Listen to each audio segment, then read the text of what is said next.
Okay, imagine this. Solar panels.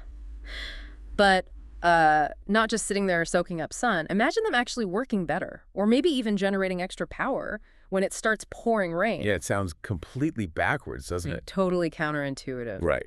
But we're not just talking about panels, toughing out a storm. This is about some really innovative hybrid thinking, ways to actually use the rain. Turning a problem into, well, into more energy. Exactly, turning that challenge into an opportunity. So for this deep dive, we're zoning in on this novel approach, and it's happening somewhere specific, Auburn, Alabama. And our main sources here are a white paper from a company called Black Knight Power, plus weather data from NASA Power. Yep. And our mission really is to unpack how this works. The science, the local conditions in Auburn that make it such an interesting place for this, and the actual tech innovations involved. Okay, so let's get into it. How are these rain-powered systems even designed? I mean, the Black Knight paper says regular panels do still work in the rain, Right. just not as well. That's right. Your standard solar panel, yeah, it'll still generate power when it's raining, but the output can dip, sometimes by 25%, maybe even up to 50% compared to a bright sunny day. Okay. But here's the twist. These new hybrid technologies, that's where it gets really interesting. What kind of tech are we talking about? Well, a key part is piezoelectric sensors. Piezoelectric. Yeah, think of them like tiny little generators.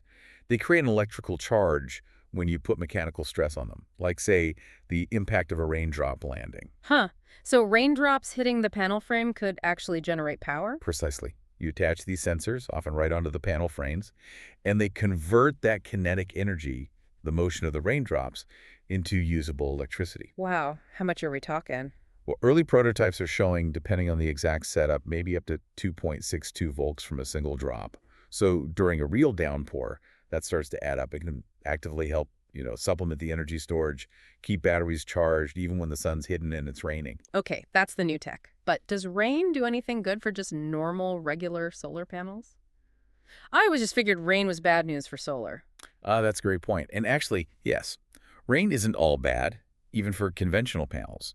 It provides a natural cleaning service. Cleaning. Yeah, it washes away all the accumulated dust, pollen, grime, whatever's built up.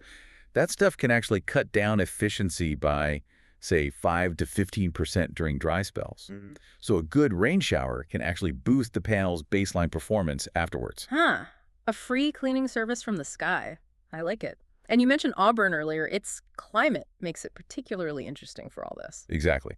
Auburn's climate is, well, it's kind of ideal for testing this kind of hybrid system. You've got significant rainfall, about 53 inches a year on average. That's a lot. It is, and around 104 rainy days annually. Plus, using NASA's power data, which gives us detailed solar radiation and weather patterns globally, we see these strong seasonal contrasts. Summer, peak solar usually, but winter can see a big drop. So these hybrid systems, they offer a way to potentially smooth out those dips, especially harvesting energy from those intense summer thunderstorms using the piezoelectric effect. So those classic Auburn afternoon storms, maybe May through September, or even remnants of Gulf hurricanes, they go from being just an efficiency killer to an actual energy source. It's the idea. The white paper even points to specific areas like farmland or brownfields southwest of Auburn as potential spots for large-scale hybrid farms. They even talk about integrating piezoelectric grids at ground level to capture runoff. Okay, so the potential seems there. How is this actually being tested? Is it just theory? No, it's moving beyond just theory. Auburn University itself is becoming a sort of living lab. They already have solar installations, like a 6.6 kilowatt array on a stadium parking deck. Okay. And the early calculations suggest that just by retrofitting existing panels, adding these edge-mounted piezoelectric sensors, they might see something like an 8 to 12% increase in annual energy yield, specifically during rain events. And that's without major structural changes. An 8 to 12% boost just from the rain? That used to be downtime. That feels significant. It really is. And it's not just about raw power generation either. There's crossover potential. The university does research on smart irrigation, right? So these rainfall sensors could automatically pause irrigation during a storm, saving water. And the extra energy generated could power things like soil moisture sensors when it's cloudy. It helps build more self-sufficient systems, especially for agriculture. Makes sense. Let's talk economics for a second. Does this pencil out? We know there are incentives like the Inflation Reduction Act's tax credits and state programs like Alabama Savies. Those incentives are definitely a big help. The federal credit is 26%, and Alabama Savies offers low-interest loans. Now, a hybrid system will cost a bit more upfront, The white paper estimates maybe a $2,100 premium for a typical 5-kilowatt home system. Okay, so a bit more cost. But, and this is key, they project that the extra energy harvested from rain leads to an 18% faster return on investment compared to just standard solar panels. Payback periods could be around 7 to 9 years. Faster payback? That's compelling. And for bigger projects, utility scale. Even more impactful there, potentially. Mhm. For a large, say, 50-megawatt solar farm, adding this rain harvesting capability could boost its overall capacity factor, basically how much energy it actually produces over time versus its maximum possible output by an estimated 23%. That's a huge jump in performance. Okay, this all sounds pretty promising, but, new tech always has roadblocks. What are the practical challenges here? It can't be all smooth sailing. Oh, absolutely not. There are definitely hurdles. One is sensor durability. These piezoelectric materials, they degrade over time. Current estimates show maybe a 12 to 15% efficiency loss after around 5,000 rainfall cycles. So they'd need replacing more often. Potentially, yes, or at least budgeted for. The material science is working on improving that lifespan, but it's a factor. Yeah. Then there's physical damage hail, intense storms needing tougher panel coatings, Yeah. and don't forget regulation. Red tape. Yep.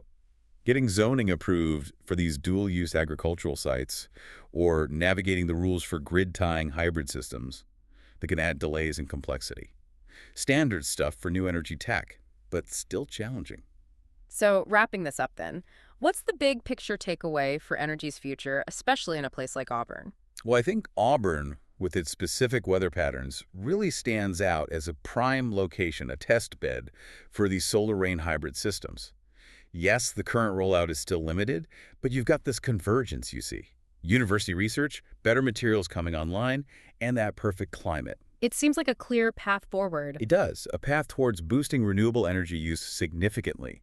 It's shifting the mindset from just dealing with rain to actively using it. Auburn really could become a leader here, pushing towards that goal of, 30% renewable penetration by 2030. It really makes you consider how much untapped energy is literally falling from the sky, doesn't it? Makes you wonder what other unlikely energy sources might be right there in our own backyards just waiting to be noticed.